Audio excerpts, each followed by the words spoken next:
Mr. Speaker, the number one job of this government was to put our finances back in order after the last government lost control. Keir Starmer faces backlash after hostile response to citizens in public. You're not going to believe what just happened. Keir Starmer, the man leading Labour into what many say could be a defining election, has just faced one of the most uncomfortable moments of his career. A simple interaction with the public turned into something much bigger.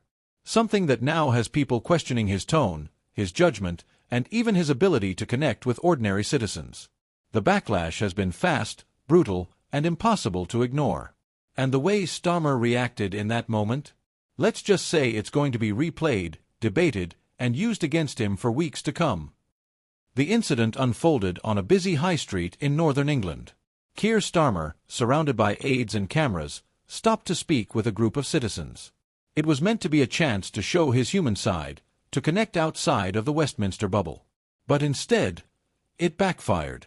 One member of the public raised concerns politely but firmly about the cost of living, about the struggle to make ends meet, and about Labour's vague promises.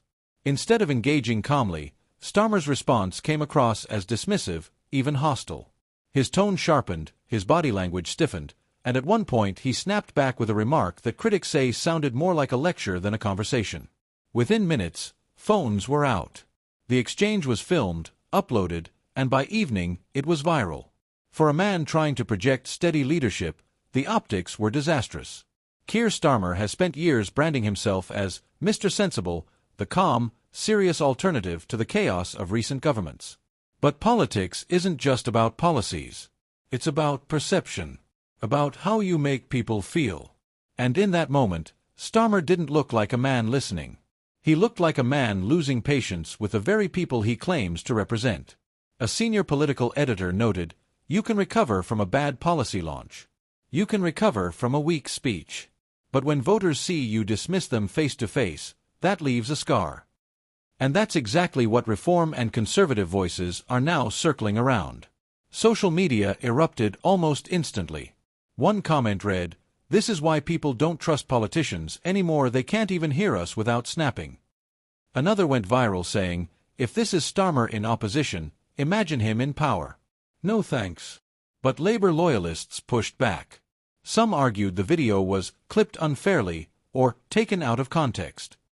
One Labour MP even told a journalist, "Keir is under immense pressure. He's human."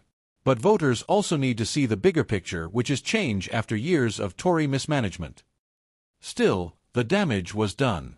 Once a clip like that gains momentum online, it shapes the narrative no matter how many clarifications follow. This isn't happening in a vacuum. The UK's political climate right now is charged. Families are squeezed by rising costs. Communities feel ignored.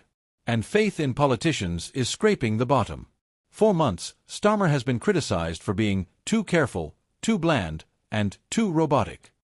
Ironically, this time, he wasn't robotic, he was sharp, raw, and defensive. But that shift didn't win him points. It cost him. Opponents seized the moment. A Reform UK spokesperson posted, "Starmer can't handle ordinary people. He's more comfortable in the bubble of Westminster than on Britain's streets." Even a Conservative backbencher added, "If Labour thinks this is leadership, they're in trouble." And the timing couldn't be worse. With an election likely within the next year, every stumble matters. For Keir Starmer, this wasn't just a rough clip. It was a reminder of the fragile line he walks. Labour's lead in the polls is strong but not unshakable. One or two moments like this, amplified on social media, and suddenly the picture shifts. Because what's the one thing every politician fears most?